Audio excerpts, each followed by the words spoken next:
Hello అండి అందరికీ.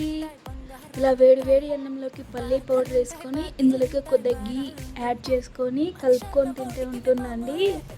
Hello అండి అందరికీ. టుడే ప్రిపేరింగ్ పల్లీ పౌడర్. కావాల్సిన పల్లీలు, మిరపకాయలు, వెల్లుల్లి, ఉప్పు. ముందుగా కడాయి పెట్టుకొని కొద్దిగా పెనం వీటెక్కిన తర్వాత ఈ మిరపకాయలు వేసుకొని లో ఫ్లేమ్లో దోరగా వేయించుకోవాలి. ఇలా రెండు వైపులా బాగా కలుపుకుంటూ ఇలా మిరపకాయలు వేయించుకోవాలి.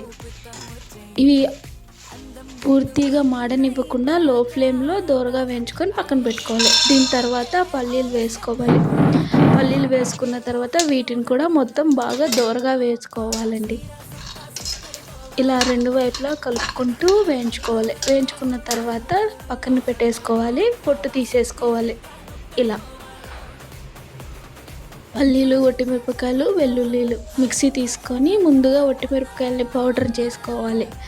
పౌడర్ చేసుకున్న తర్వాత ఇందులోకి తగినంత ఉప్పు యాడ్ చేసుకొని పౌడర్ చేసుకోవాలి. పౌడర్ చేసుకున్న తర్వాత దీన్ని ఒక గిన్నెలో వేసుకొని పక్కన పెట్టేసుకోవాలి.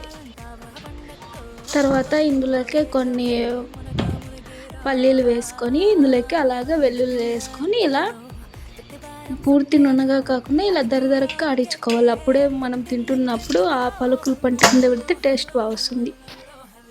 ఇలా మొత్తం అంతా మిక్సీ పట్టిన తర్వాత ఈ పల్లీ పౌడర్ మొత్తాన్ని బాగా కలుపుకోవాలి. మొత్తం వెల్లుల్లి అంతా మిక్స్ అయిన తర్వాత అంతేనండి, రెడీ.